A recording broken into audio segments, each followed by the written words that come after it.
ಇವತ್ತು ಏನು ಸರ್ಕಾರ ಕಾನೂನು ನೆಪ ಮಾಡಿಕೊಂಡು ಕಳೆದ 1 ವರ್ಷದ 8 ತಿಂಗಳಲ್ಲಿ ಈ ಮೀಸಲಾತಿ ಹೋರಾಟ ನಿರ್ಲಕ್ಷ್ಯ ಮಾಡ್ತಿದೆಯಲ್ಲ, ಆ ನಿರ್ಲಕ್ಷ್ಯವನ್ನು ಖಂಡಿಸಿಬಿಟ್ಟು ನಮ್ಮ ಶಾಸಕರು ಧ್ವನಿಯನ್ನು ಅಡಗಿಸೋ ಪ್ರಯತ್ನ ಆಗ್ತಾಯಿದೆ.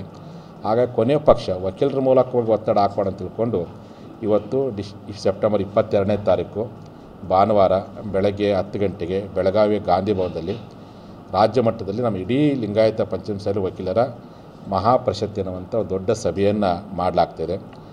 ಆ ಹಿನ್ನೆಲೆ ಒಳಗೆ ಇವತ್ತು ರಾಜ್ಯಾದ್ಯಂತ ಫಸ್ಟ್ ಟೈಮ್ ನಾವೆಲ್ಲ ವಕೀಲರದ್ದು ಒಂದು ಸಂಘಟನೆ ಮಾಡ್ತಾಯಿದ್ದೀವಿ. ಈಗಾಗಲೇ ಬೆಳಗಾವಿ ಜಿಲ್ಲೆ, ಧಾರವಾಡ ಜಿಲ್ಲೆ, ವಿಜಯಪುರ ಜಿಲ್ಲೆ, ಕೊಪ್ಪಳ ಜಿಲ್ಲೆ, ಗದಗ ಜಿಲ್ಲೆ, ಗುಲ್ಬರ್ಗ ಜಿಲ್ಲೆ, ಬೆಂಗಳೂರು, ಮೈಸೂರು ಜಿಲ್ಲೆ, ನಾಳೆ ಬೀದರ್, ಯಾದಗಿರಿ ಜಿಲ್ಲೆ, ಅದಾದ ನಂತರ ಹಾವೇರಿ ಮತ್ತು ಶಿವಮೊಗ್ಗ, ಅದಾದ ನಂತರ ಬಳ್ಳಾರಿ, ವಿಜಯನಗರ ಜಿಲ್ಲೆ, ಬಾಗಲಕೋಟೆ ಜಿಲ್ಲೆ, ಎಲ್ಲ ಜಿಲ್ಲೆಯಲ್ಲಿ ವಕೀಲರನ್ನು ಸಂಘಟನೆ ಮಾಡಿ 22ನೇ ತಾರೀಕು ಪ್ರಥಮ ಬಾರಿಗೆ ಪಂಚಮಸಾಲಿ ವಕೀಲರ ಮೀಸಲಾತಿ ಹೋರಾಟದ ಮಹಾಪರಿಷತ್ತಿನ ಹೋರಾಟವನ್ನು ಕೈಗೊಳ್ಳಲಾಗಿದೆ. ಆ ಹೋರಾಟದಲ್ಲಿ ಇದುವರೆಗೂ ಹೋರಾಟ ನಡೆದು ಬಂದಿರತಕ್ಕಂಥ ರೀತಿ ಮತ್ತು ಮುಂದೆ ಯಾವ ರೀತಿ ಹೋರಾಟ ಮಾಡಬೇಕು, ಇಂದಿನ ಬಸವರಾಜ ಬೊಮ್ಮಾಯಿ ನೇತೃತ್ವದ ಸರ್ಕಾರ ಕೊಟ್ಟಂಥ 2D ಮೀಸಲಾತಿಯನ್ನು ಸುಪ್ರೀಂ ಕೋರ್ಟ್ನಲ್ಲಿ ಯಾವ ರೀತಿಯಾಗಿ ಅದನ್ನು ಇಂಪ್ಲಿಮೆಂಟ್ ಮಾಡಲಿಕ್ಕೆ ಒತ್ತಡ ಹಾಕಬೇಕು, ನಮ್ಮ ಮೂಲ ಗುರಿ 2A ಮೀಸಲಾತಿ, ಆ ಮೀಸಲಾತಿಯನ್ನು ಸರ್ಕಾರ ನಿರ್ಲಕ್ಷ್ಯ ಮಾಡ್ತಿದ್ದಿಲ್ಲ, ಆ ಸರ್ಕಾರವನ್ನು ಯಾವ ರೀತಿಯಾಗಿ 2A ಮೀಸಲಾತಿಗೆ ಆಗ್ರಹ ಮಾಡಬೇಕು ಮತ್ತು ಎಲ್ಲ ಲಿಂಗಾಯತರಿಗೆ ಒಳಪಂಗಡಗಳಿಗೂ OBC ಮೀಸಲಾತಿಗೋಸ್ಕರವಾಗಿ ಯಾವ ರೀತಿಗೆ ಧ್ವನಿ ಎತ್ತಬೇಕನ್ನೋ ಬಗ್ಗೆ ಸುದೀರ್ಘವಾಗಿರ್ತಕ್ಕಂಥ ಚರ್ಚೆ ಮಾಡಿ ಸುಮಾರು 11 ಜನ ಹಿರಿಯ ವಕೀಲರ ತಂಡವನ್ನು ಕಟ್ಟಿಕೊಂಡು ಅವರ ಮೂಲಕವಾಗಿ ಮಾನ್ಯ ಮುಖ್ಯಮಂತ್ರಿ ಬಳಿಗೆ ನಿಯೋಗ ಹೋಗಬೇಕು ಅನ್ನೋ ಉದ್ದೇಶಕ್ಕೋಸ್ಕರವಾಗಿ 22ನೇ ತಾರೀಕು ನಮ್ಮ ಸಮುದಾಯದ ಈ ಮೊದಲನೇ ಹಂತವಾಗಿ ನಾವು ಉತ್ತರ ಕರ್ನಾಟಕ, ಕಿತ್ತೂರು ಕರ್ನಾಟಕ ಮತ್ತು ಕಲ್ಯಾಣ ಕರ್ನಾಟಕದ ವಕೀಲರನ್ನಷ್ಟೇ ಸಂಘಟನೆ ಮಾಡಲಿಲ್ಲ. ಆದಾಗ್ಯೂ ಸಹ ಮಲೆನಾಡಿನ ಮಲೆಗೌಡ ಲಿಂಗಾಯತರು, ಮೈಸೂರು ಪ್ರಾಂತ್ಯದ ಗೌಡ ಲಿಂಗಾಯತರು ಎಲ್ಲರೂ ಸಹ ನಾವು ಬರ್ತೀವಿ ಸ್ವಾಮೀಜಿ ಅನ್ನಕತ್ತಾರೆ. ಈ ಹಿನ್ನೆಲೆ ಒಳಗೆ 22ನೇ ತಾರೀಕು ನಡೆಯುವಂತಹ ಆ ಪಂಚಮಸಾಲಿ ವಕೀಲರ ಬೃಹತ್ ಹೋರಾಟಕ್ಕೆ ನಾಡಿನ ಎಲ್ಲ ವಕೀಲರು ಬರಬೇಕು ಅಂತೇಳಿ ಈ ಮಾಧ್ಯಮದ ಮೂಲಕ ನಾನು ಮನವಿ ಮಾಡ್ಕೊಳ್ತೀನಿ.